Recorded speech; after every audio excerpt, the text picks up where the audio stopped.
I'm going to look at the seventh and final question of the 2023 A-Level Further Statistics paper. In question 7, it tells us each time a spinner is spun, probability that it lands on red is 0.2. And in part A there, we are asked to find the probability of several events. Part B is slightly trickier. Let's look at part A together first. Let's name our variable. So part A1, it asked us to find the probability the spinner lands on red for the first time on the fourth spin. So we should be able to identify quickly that this is a geometric distribution that we need to be using. Let's use the variable A. So A follows the geometric distribution with probability of success of 0.2. So what's the probability of A equals 4? A equals 4 means failures for the first 3 times and success for the 4th time. We could use the formula booklet or we could simply use our intuition. So that's 0.8 to the power 3 multiplied by 0.2. So that's 0.102 for our answer to part A1. What about part 2? The probability that spinner lands on red for the 3rd time on the 8th spin. So we should be able to recognize that this is a negative binomial distribution that we need to be using. So let's use the variable B that follows a negative binomial distribution. Number of success 3 and probability of success 0.2. And we want to find out the probability of B equals 8. Which means out of the first 7 spins, we've got 2 successes and we want the 8th spin to result in a success. We could use the formula booklet, but again, we could use our intuition. So for the first 7 spins, we have 2 successes. So 2 successes, 0.2 to the power 2, 0.8 to the power 5, so 5 failures. And on the 8th spin, we want a success as well. So multiply that again by probability of success. That gives us 0.05505, roughly that's 0.0551. And that's our answer to part A2. Part 3 there asked us, what's the probability that the spinner lands on red exactly 4 times during 10 spins? It's actually much easier. That's the binomial distribution that we need to be using. So part 3, we're using the variable C, follows the binomial distribution. Number of attempts 10, probability of success 0.2. What's the probability that C is 4? So we want exactly 4 successes. Again, we can use our calculator or we could write that expression out. So 10 choose 4, 4 successes and 6 failures. That gives us 0.0881. So fairly straightforward part A. Part B is a slightly wordier question, but let's be careful when we read that question. It says, each time the spinner is spun, probability that it lands on yellow is 0.4. In a game with this spinner, a player must choose one of the 2 events. So the first one is R, is the event that the spinner lands on red for the first time in at most 4 spins.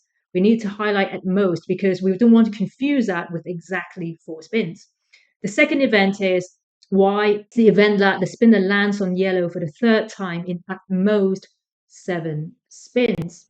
We are asked to show our calculations clearly to determine which of these events has a greater probability. Of course, we need to work out the probability of R and the probability of Y. Let's look at R first. So part B, what's the probability of R? R is the event that the spinner lands on red for the first time in at most 4 spins. So it's very similar to part A1. In part A1, we're asked to find out what's the probability of A equals 4. In part B, we want to find out what's the probability of red coming up in the first spin, in the second spin, in the third spin, and in the 4th spin. So we want to find out the probability of A less than or equal to 4.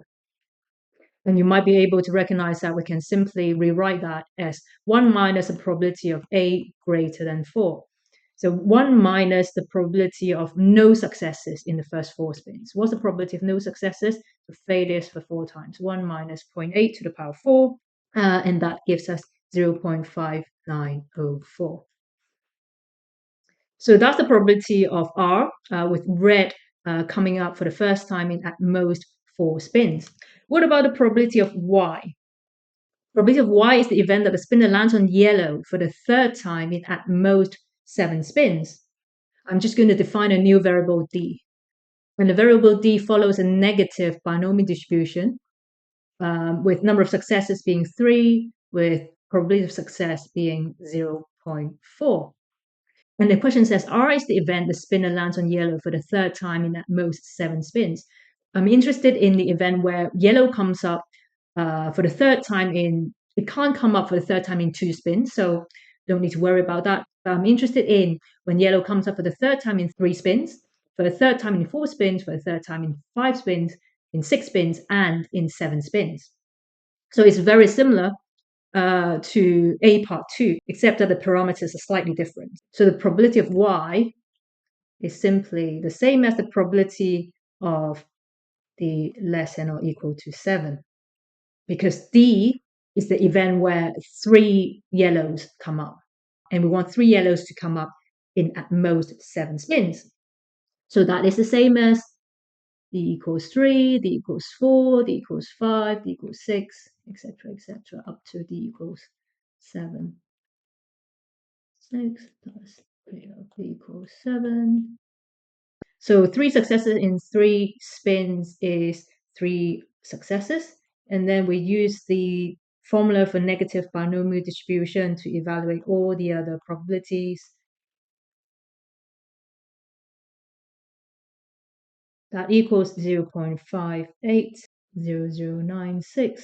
So it's less than the probability of R.